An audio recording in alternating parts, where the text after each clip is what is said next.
آج سیرت النبی پر قیوم نظامی صاحب کی کتاب معاملات رسول کا باب نمبر 3 پڑھا جائے گا، جس میں ہم حضور صلی اللہ علیہ وآلہ وسلم کا شجرہ نسب پڑھیں گے اور دیکھیں گے کہ آپ صلی اللہ علیہ وسلم کے آباء و اجداد کے کیا معاملات، آپ صلی اللہ علیہ وآلہ وسلم کے آباء و اجداد کس قدر سخی اور پرہیزگار تھے۔ کیا اس باب میں عامل فیل کا مکمل واقعہ بیان ہوگا، جس میں یہ بھی بتایا جائے گا کہ کس طرح آپ کے دادا عبد المطلب نے اللہ تعالیٰ کی وحدانیت کا اقرار کیا۔ تو چلیں شروع کرتے ہیں۔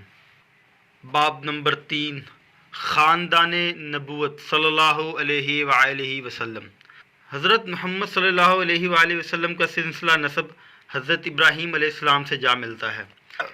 محمد صلی اللہ علیہ وآلہ وسلم بن عبداللہ بن عبد المطلب بن ہاشم بن عبد المناف بن قصی بن کلاب بن مرہ بن کعب بن لوی بن غالب بن فہر بن مالک بن نضر بن کنانہ بن خزیمہ بن مرکہ بن الیاس بن مدر بن نزار بن معد بن عدنان اول، عدنان بن عدو بن المقوم بن نحور بن طارخ بن یعرب بن یشرب بن یجش بن نابت بن اسماعیل بن ابراہیم۔ حضرت محمد صلی اللہ علیہ وسلم کا فرمان ہے، اللہ تعالیٰ نے حضرت ابراہیم کی اولاد میں سے اسماعیل علیہ السلام کو برگزیدہ کیا۔ اسماعیل علیہ السلام کی اولاد میں سے بنو کنانہ کو برگزیدہ کیا، بنو کنانہ میں سے قریش کو برگزیدہ کیا، قریش میں سے بنو ہاشم کو برگزیدہ کیا اور بنو ہاشم میں سے مجھے ممتاز فرمایا۔ رسول اکرم صلی اللہ علیہ وسلم کے آباء و اجداد شریف النسب تھے۔ نبوت کی شرائط میں ایک شرط پاکیزہ ولادت بھی ہے۔ نسل قریش کی ابتدا کے بارے میں مورخین میں اختلاف پایا جاتا ہے۔ بعض کا خیال ہے قریش نضر بن کنانہ کا لقب تھا، جو فہر بن مالک کے جد امجد تھے، اور بعض کہتے ہیں کہ قریش فہر بن مالک کا لقب ہے اور ان کی اولاد قریش کہلاتی ہے۔ قصی کلاب کے بیٹے تھے، جو بڑے بالغ نظر اور مدبر تھے۔ وہ حضرت محمد صلی اللہ علیہ وآلہ وسلم کے اجداد میں سے نمایاں شخصیت تھے۔ انہوں نے اپنی اولاد کو شراب سے پرہیز کی وصیت کرتے ہوئے کہا، اے میرے بچوں، شراب سے ہمیشہ پرہیز کرنا، کیونکہ یہ جسم کو شاید کچھ فائدہ پہنچائیں مگر یہ عقلی صلاحیتوں اور دینی احساسات کو تباہ کرنے والی ہے۔ قبیلہ قریش کے افراد جو بکھرے تھے، کسی نے انہیں خانہ کعبہ کے ارد گرد آباد اور قومی شکل میں منظم کیا۔ اسی مناسبت سے آپ نے مجمع لقب پایا۔ کسی نے تولیت کعبہ ملنے پر مکہ میں سیکریٹریٹ قائم کیا، جہاں قریش سماجی، سیاسی اور معاشی امور کے سلسلے میں مشاورت کرتے تھے۔ جنگی لشکر اور تجارتی قافلے اس مرکز سے روانہ ہوتے، نیز نکاح کی رسوم بھی یہیں پر ادا کی جاتی۔ کسی نے حاجیوں کی خدمت اور توادہ کے لیے سقایا یعنی پانی پلانے والا، رفادہ یعنی کھانا کھلانے والا، حجابت یعنی کلید برداری اور لواء یعنی جنگ میں پرچم اٹھانے کے شعبے قائم کیے۔ اخراج کے لیے سالانہ رقم مختص کی گئی، جو شہریوں سے وصول کر کے اجتماعی فنڈ میں جمع کی جاتی۔ کسی نے حاجیوں کے لیے پانی ذخیرہ کرنے کی غرض سے چرمی حوض بنوائے اور عرفات اور منع کے درمیان مشعر حرام تعمیر کرایا، جس پر حج کے دنوں میں چراغاں کیا جاتا ہے۔ کسی کے 6 بیٹے تھے، لیکن تاریخ میں 2 بیٹے عبدالدار اور عبد المناف نے شہرت حاصل کی۔ کسی کے یہ اقوال تاریخ کا حصہ ہیں۔ جس نے کمینہ خصلت آدمی کا احترام کیا، وہ گویا اس کمینگی میں حصہ دار ہے۔ عزت اور تکریم سے جس کی اصلاح نہیں ہوتی، ذلت اور رسوائی اس کی اصلاح کر دیتی ہے۔ جس نے اپنے حق سے زیادہ طلب کیا، وہ محرومی کا حقدار ہے۔ قصی نے وفات سے پہلے اپنے بیٹے عبدالدار کو سقایا اور رفادہ کے منصب سونپ دیے۔ عبدالدار چونکہ اس مناصب کا اہل نہ تھا، لہذا قریش کی سیادت عبد المناف نے حاصل کر لی۔ رسول اللہ صلی اللہ علیہ وآلہ وسلم عبد المناف کے خاندان سے تھے۔ معروف مورخ آلوسی عبد المناف کے بارے میں لکھتے ہیں، انہیں حسن و جمال کی وجہ سے بطحا کا چاند کہا جاتا تھا۔ حضرت زبیر کو ایک پتھر ملا جس پر تحریر تھا، میں مغیرہ بن قسی ہوں، میں قریش کو وصیت کرتا ہوں کہ وہ اللہ تعالیٰ سے ڈرتے رہا کریں اور ہمیشہ قریبی رشتہ داروں کے ساتھ حسن سلوک کریں۔ آپ بتوں سے بغض رکھتے تھے۔ ہاشم عبد المناف کے 4 بیٹے ہاشم، شمس، نوفل اور مطلب تھے۔ ان میں ہاشم سب سے بڑے تھے۔ روایت کے مطابق سقایا یعنی پانی پلانے اور رفادہ یعنی کھانا کھلانے کے مناسب انہیں منتقل ہوئے۔ ہاشم مالدار اور مہمان نواز انسان تھے۔ انہوں نے سخاوت کا بہترین نمونہ پیش کیا۔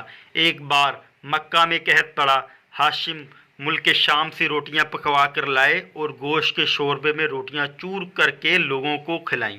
اس عوامی خدمت کے بعد ان کا نام ہاشم یعنی چورا کرنے والا مشہور ہو گیا، جبکہ ان کا اصل نام عمرو تھا۔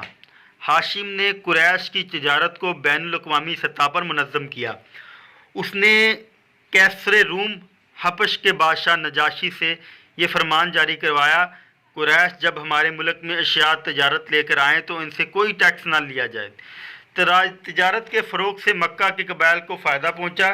جو لوگ خود تجارتی قافلے کے ساتھ جانے سے قاصر تھے وہ اپنا مال کسی دوسرے تاجر کو طے شدہ منافع پر دیا کرتے تھے۔ جن کے پاس سرمایہ کم ہوتا وہ دوسروں سے شراکت کر لیتے۔ ہاشم نے حاجیوں کی بہتر خدمت اور دوسرے ممالک سے تجارتی روابط قائم کر کے جزیرۃ العرب میں اہم اور با اثر قبائلی سردار کی حیثیت حاصل کر لی۔ ہاشم ایک بار تجارت کے لیے ملک شام گئے۔ راستے میں مدینہ کے سالانہ بازار میں شرکت کی۔ اس بازار میں انہیں ایک حسین و جمیل خاتون سلمہ نظر آئیں، جن کی حرکات و سکنات سے شرافت اور نجابت کا اظہار ہوتا۔ اس کا تعلق خاندان بنی نجار سے تھا۔ ہاشم نے اس سے شادی کی درخواست کی جو اس نے قبول کر لی۔ دونوں کا نکاح ہو گیا۔ ہاشم شادی کے بعد شام چلے گئے، وہیں وفات پائی۔ سلمہ نے لڑکے کو جنم دیا جس کا نام شیبہ رکھا گیا۔ اس نے 8 برس تک مدینہ میں پرورش پائی۔ ہاشم کے بھائی مطلب کو جب یہ حالات معلوم ہوئے تو وہ سلمہ کی اجازت سے شیبہ کو مدینہ سے مکہ لے آئے۔ شیبہ کی پرورش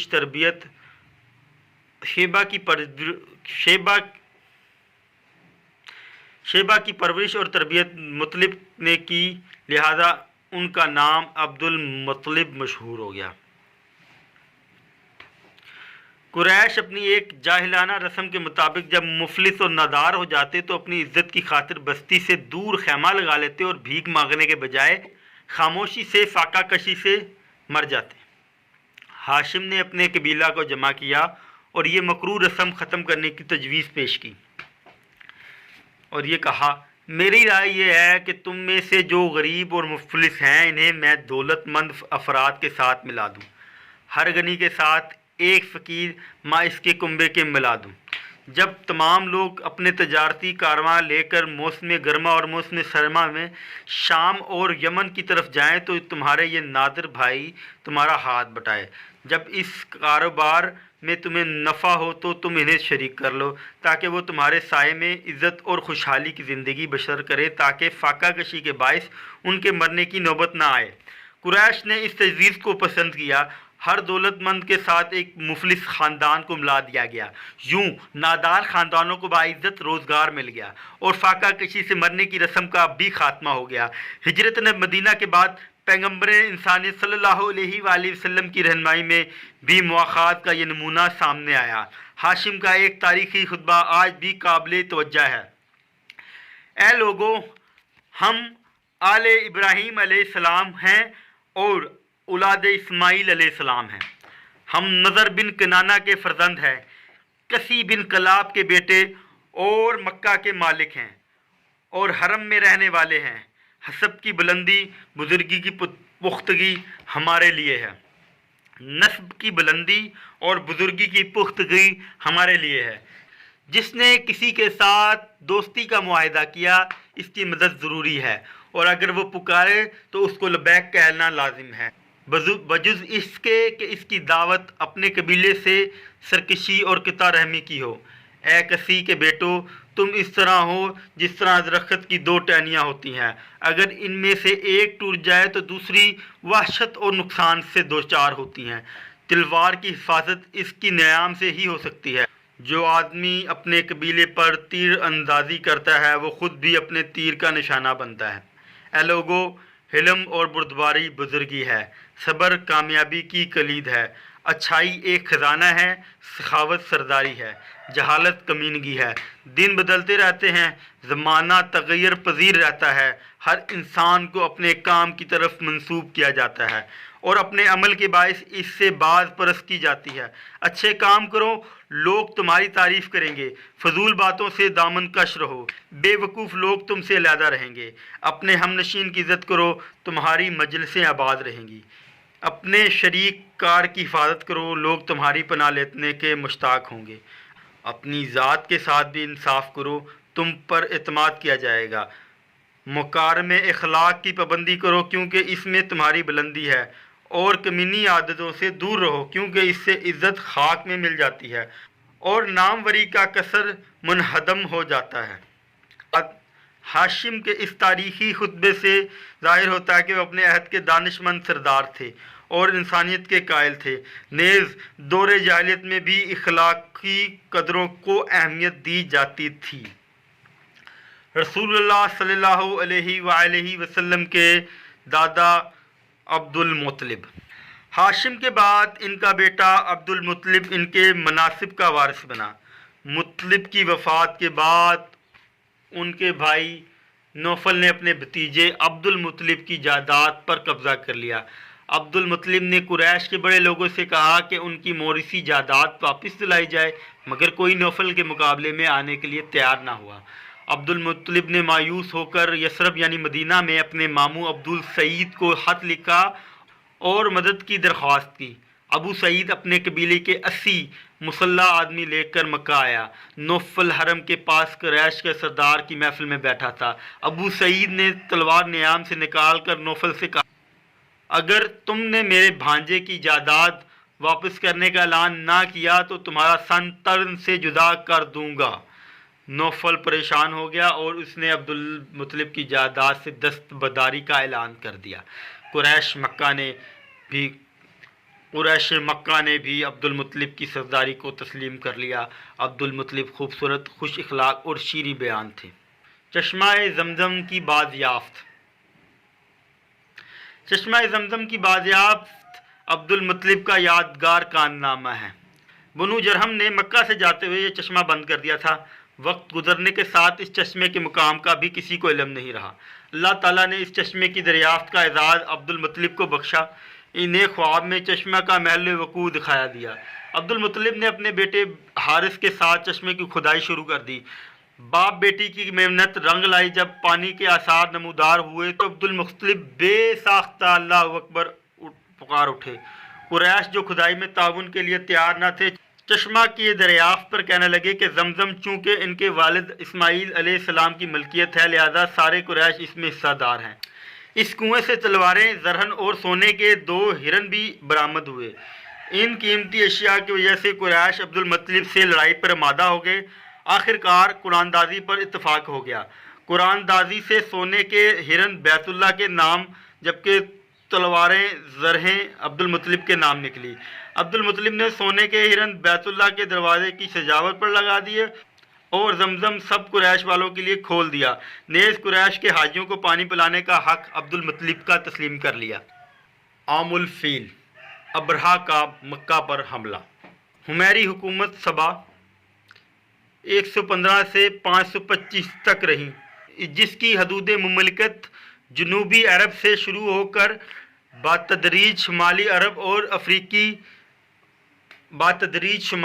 اور افریقہ تک وسیع ہو گئی تھی۔ 6 صدی عیسوی کے آغاز میں نجران نے یمن کے حمیری یہودی فرما رواں دونوں اس نے عیسائیوں پر جو ظلم کیا اس کا بدلہ لینے کے لیے حبش کے عیسائی سلطنت نے یمن پر حملہ کر کے حمیری حکومت کا خاتمہ کر دیا تھا، اور سن 525 میں اس پورے علاقے پر حبشی حکومت قائم ہو گئی۔ بعض مورخین کے بقول اس حبشی فوج میں ابرہہ بھی تھا، اور بعض لوگ کہتے ہیں کہ ابرہہ اس فوج کا سپاہ سالار تھا۔ رفتہ رفتہ وہ یمن کا خود مختار بادشاہ بن گیا۔ اس نے شاہ حبش کی بالادستی تسلیم کر رکھی تھی اور اپنے آپ کو نائب شاہ لکھتا تھا۔ یمن میں پوری طرح اقتدار مضبوط کر لینے کے بعد ابرہہ نے رومی سلطنت اور اس کے حلیف حبشی عیسائیوں کے لیے کام شروع کر دیا، جو اس مہم کی ابتدا سے اس کے پیش نظر تھا، یعنی عرب میں عیسائیت پھیلانا اور عربوں کی تجارت پر قبضہ جمانا۔ ابرہہ نے اس مقصد کے لیے یمن کے دارالسلطنت صنعا میں ایک عظیم الشان کلیسا تعمیر کیا۔ محمد بن اسحاق کی روایت ہے کہ اس کام کی تکمیل کے بعد ابرہہ نے شاہ حبش کو لکھا کہ میں عربوں کا حج کعبہ سے اس کلیسا کی طرف موڑے بغیر نہ رہوں گا۔ ابن کثیر نے لکھا ہے کہ اس نے یمن میں علی الاعلان اپنے اس ارادے کا اظہار کیا اور اس کی منادی بھی کرا دی۔ ابرہہ کے اس اعلان پر غضبناک ہو کر ایک عرب حجازی نے کسی نہ کسی طرح کلیسا میں گھس کر رفع حاجت کر ڈالی۔ اپنے کلیسا کی اس توہین پر اس نے قسم کھائی کہ میں اس وقت تک چین نہ لوں گا جب تک کعبہ کو ڈھا نہ دوں۔ اس کے بعد ابرہہ نے 570 یا 571 میں 60,000 فوجی اور 13,000 ہاتھی لے کر مکہ کی طرف روانہ ہوا۔ راستے میں پہلے یمن کے سردار ذوالفقار نے، پھر خثعم کے علاقے سردار نفیل بن حبیب خشعمی نے مقابلہ کیا، مگر وہ شکست کھا گئے۔ ابرہہ طائف کے قریب پہنچا تو بنی ثقیف کا ایک سردار مسعود وفد لے کر اس سے ملا اور کہا ہمارا بت کدہ وہ معبد نہیں جسے آپ ڈھانے آئے ہیں، وہ تو مکہ میں ہے، اس لیے آپ ہمارے معبد کو چھوڑ دیں، ہم مکہ کا راستہ بتانے کے لیے آپ کو رہنمائی فراہم کریں گے۔ ابرہہ نے یہ پیشکش قبول کر لی۔ بنی ثقیف نے ابو رغال نامی ایک آدمی کو اس کے ساتھ کر دیا۔ جب مکہ 3 کوس رہ گیا تو راستے میں ابو رغال مر گیا۔ عرب مدتوں اس کی قبر پر سنگ باری کرتے رہے۔ بنی ثقیف کبھی سالہ سال تک تانے دیتے رہے کہ انہوں نے لات کے مندر کو بچانے کے لیے بیت اللہ پر حملہ کرنے والوں سے تعاون کیا۔ محمد بن اسحاق کی روایت ہے کہ المغمس نے ابرہہ کے اپنے مقدمہ حبیش کو آگے بڑھایا اور وہ اہل تہامہ اور قریش کے بہت سے مویشی لوٹ کر لے گیا، جن میں رسول اللہ صلی اللہ علیہ وسلم کے دادا عبد المطلب کے 200 اونٹ تھے۔ اس کے بعد اس نے اپنے ایک ایلچی کو مکہ بھیجا۔ اس کے ذریعے سے اہل مکہ کو یہ پیغام دیا کہ میں تم سے لڑنے نہیں آیا بلکہ اس گھر کعبہ کو ڈھانے آیا ہوں، اگر تم نہ لڑو تو میں تمہارے جان و مال سے کوئی تعرض نہ کروں گا۔ مکہ کے سب سے بڑے سردار اس وقت عبد المطلب تھے۔ ایلچی نے ان سے مل کر ابرہہ کا پیغام پہنچایا۔ انہوں نے کہا ہم میں ابرہہ سے لڑنے کی طاقت نہیں ہے، یہ اللہ کا گھر ہے، وہ چاہے تو اپنے گھر کو بچا لے۔ ایلچی نے کہا آپ میرے ساتھ ابرہہ کے پاس چلیں۔ وہ اس پر راضی ہو گئے، اس کے ساتھ چلے گئے۔ وہ اس قدر وجیح اور دلکش شخص تھے کہ انہیں دیکھ کر ابرہہ بہت متاثر ہوا اور اپنے تخت سے اتر کر ان کے پاس آ کر بیٹھ گیا۔ پھر پوچھا کہ آپ کیا چاہتے ہیں؟ انہوں نے کہا میرے جو اونٹ پکڑ لیے گئے ہیں وہ مجھے واپس کر دیے جائیں۔ ابرہہ نے کہا آپ اپنے اونٹوں کا مطالبہ تو کر رہے ہیں، یہ جو گھر آپ کا اور آپ کے آبائی دین کا مرجع ہے اس کے بارے میں کچھ نہیں کہتے؟ انہوں نے کہا میں تو صرف اپنے اونٹوں کا مالک ہوں اور انہی کے بارے میں آپ سے درخواست کر رہا ہوں۔ رہا یہ گھر تو اس کا ایک رب ہے، وہ اس کی حفاظت خود کر لے گا۔ ابرہہ نے جواب دیا وہ اس کو مجھ سے نہ بچا سکے گا۔ عبد المطلب نے کہا آپ جانیں وہ جانیں۔ دوران گفتگو عبد المطلب نے یہ بھی کہا یہ اللہ کا گھر ہے، آج تک اس نے کسی کو اس پر مسلط نہیں ہونے دیا۔ یہ کہہ کر وہ ابرہہ کے پاس سے اٹھ کر آئے اور ابرہہ نے ان کے اونٹ واپس کر دی۔ قریش اتنی بڑی فوج سے لڑ کر کعبے کو بچانے کی طاقت نہ رکھتے تھے، چنانچہ عبد المطلب نے لوگوں سے کہا کہ اپنے بال بچوں کو لے کر پہاڑوں میں چلے جائیں تاکہ ان کا قتل عام نہ ہو۔ پھر وہ قریش کے چند سرداروں کے ہمراہ حرم میں حاضر ہوئے، اللہ کے حضور دعا مانگی کہ وہ اپنے گھر کی حفاظت فرمائیں۔ ابن ہاشم سہیلی ابن جریر نے عبد المطلب کے جو اشعار نقل کیے وہ یہ ہیں: الہی بندہ اپنے گھر کی حفاظت کرتا ہے، تو بھی اپنے گھر کی حفاظت فرما۔ کل ان کی صلیب، ان کی تدبیر تیری تدبیر کے مقابلے میں غالب نہ آنے پائے۔ اگر تو ان کو اور ہمارے قبیلے کو اپنے حال پر چھوڑ دینا چاہتا ہے تو جو تو چاہے کر۔ صلیب کی آل اور اس کے پرستاروں کے مقابلے میں آج اپنی آل کی مدد فرما۔ اے میرے رب، تیرے سوا میں ان کے مقابلے میں کسی سے امید نہیں رکھتا۔ اے میرے رب، ان سے اپنے حرم کی حفاظت فرما۔ اس گھر کا دشمن تیرا دشمن ہے، اپنی بستی کو تباہ کرنے سے ان کو روک۔ یہ دعائیں مانگ کر عبد المطلب اور ان کے ساتھی بھی پہاڑوں کی طرف چلے گئے۔ دوسرے روز ابرہہ مکے میں داخل ہونے کے لیے آگے بڑھا، مگر اس کا خاص ہاتھی محمود جو آگے یکا یک بیٹھ گیا۔ بہت کوشش کی مگر وہ اپنی جگہ سے نہ ہلا۔ اتنے میں ابابیلوں نے کے غول اپنی چونچوں اور پنجوں میں سنگریزے لیے ہوئے آئے اور انہوں نے اس لشکر پر سنگریزوں کی بارش کر دی، جس سے سارا لشکر ہلاک و برباد ہو گیا۔ یہ واقعہ مزدلفہ اور منی کے درمیان محسب وادی کے قریب محصر کے مقام پر پیش آیا۔ جس سال یہ واقعہ پیش آیا، اہل عرب اسے عام الفیل کہتے ہیں۔ اسی سال رسول اللہ صلی اللہ علیہ وآلہ وسلم کی ولادت مبارک ہوئی۔ اصحاب فیل کا واقعہ محرم میں پیش آیا، جبکہ رسول اللہ صلی اللہ علیہ وآلہ وسلم کی ولادت ربیع الاول میں ہوئی تھی۔ قرآن پاک میں اس واقعے کے بارے میں ارشاد ربانی ہے کہ آپ کو معلوم نہیں کہ آپ کے پروردگار نے ہاتھی والوں کا کیا انجام کیا؟ ان کے داؤ کو سر الٹا دیا، ان پر پرندوں کے گول بھیجے جو ان پر پتھر کی کنکریاں پھینکتے تھے، یہاں تک کہ وہ چبائے ہوئے بھوسے کی مانند ہو گئے۔ عبد المطلب ہر سال ماہ رمضان میں غار حرا میں خلوت نشین رہتے اور خدا کی عبادت کرتے۔ وہ مسکینوں کو کھانا کھلاتے اور غریبوں کی مدد کرتے، اپنی اولاد کو ظلم اور سرکشی سے روکتے۔ قحط کی صورت میں لوگ عبد المطلب سے بارش کی دعا کرواتے جو قبول ہوئی تھی۔ عبد المطلب